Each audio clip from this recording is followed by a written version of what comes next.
gennaio 2019 è stato creato l'account Twitter Smeraldo Books. È un account verificato della Big Hit, il cui primo tweet ci informa che la Smeraldo Books prende il nome dal fiore smeraldo e che farà del suo meglio per consegnarci la verità attraverso i suoi libri. Perciò ho deciso di fare un video per rivelarvi quello che ancora non è stato spiegato sul fiore smeraldo, sulla sua origine e sul suo reale significato. Partiamo da un breve riassunto per chi non sa nulla o quasi dello smeraldo. Si tratta di un fiore immaginario inventato dai BTS e dalla Big Hit.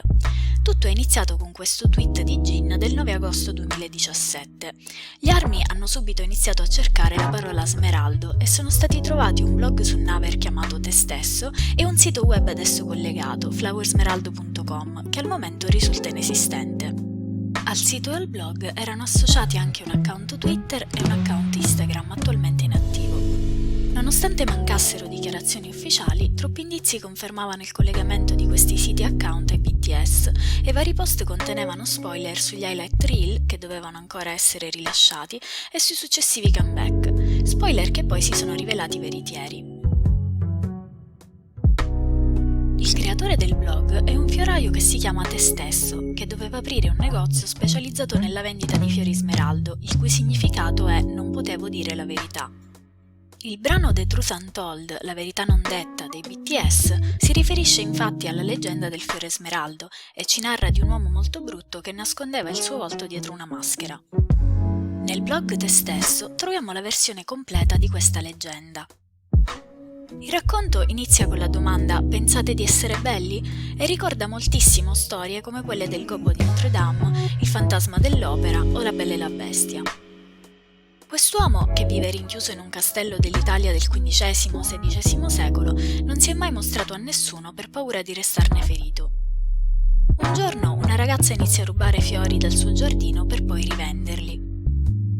Dopo un primo momento di rabbia, l'uomo poi se ne innamora, ma viene a sapere che la ragazza è molto povera e malata, perciò decide di lavorare alla creazione di un fiore unico e meraviglioso, il fiore smeraldo, per aiutarla. La ragazza muore prima che lui trovi il coraggio di dichiararsi a lei con il suo dono. La storia è molto simile a quella di Jin negli highlight reel.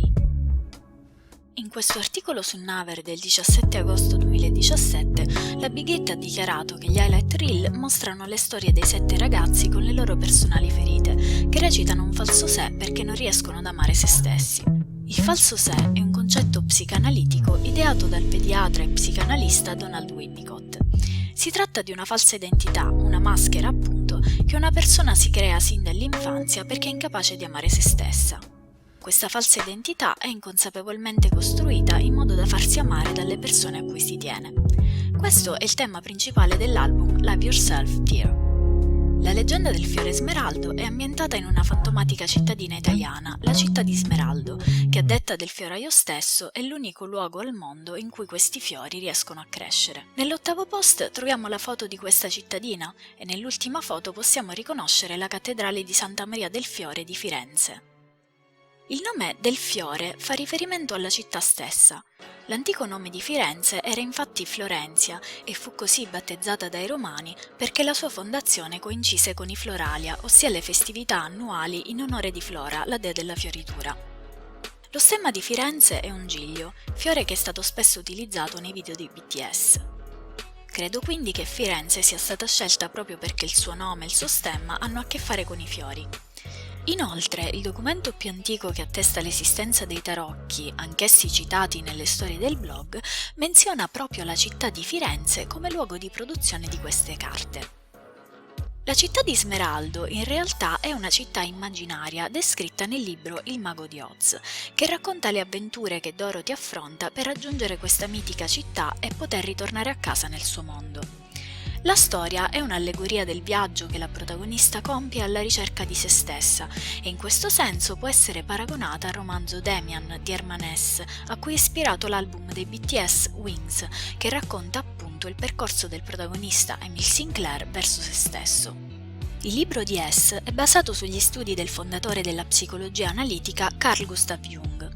Per chi non lo sapesse, la Big Hit ha messo in vendita nello shop ufficiale, accanto al libro Demian, anche il libro Jung's Map of Soul, la mappa dell'anima di Jung, sul quale sappiamo si baserà il prossimo comeback.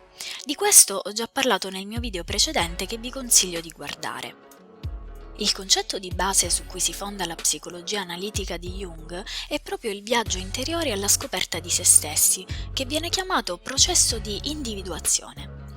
Tutti gli album e i video dei BTS a partire da Wings sono fortemente e senza alcun dubbio basati su questi studi. L'individuazione, secondo Jung, è un percorso psicologico di autoguarigione e autorealizzazione che porta a scoprire, accettare e integrare fra loro tutte le parti della propria psiche. Porta quindi ad amare se stessi ed è un percorso verso la propria singolarità, cioè unicità.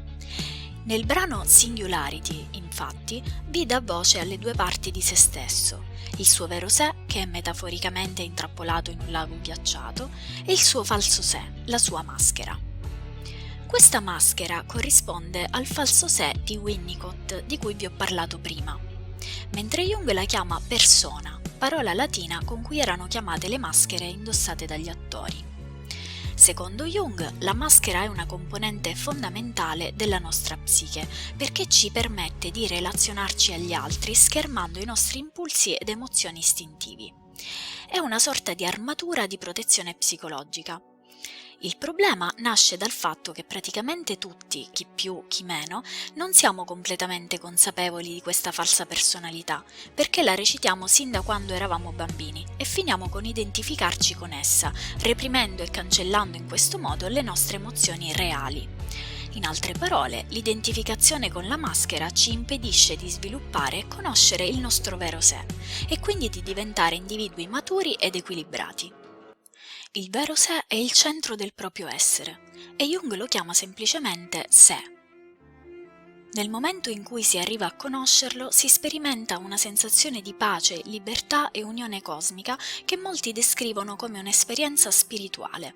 Jung infatti la paragona addirittura all'illuminazione buddista e al nirvana.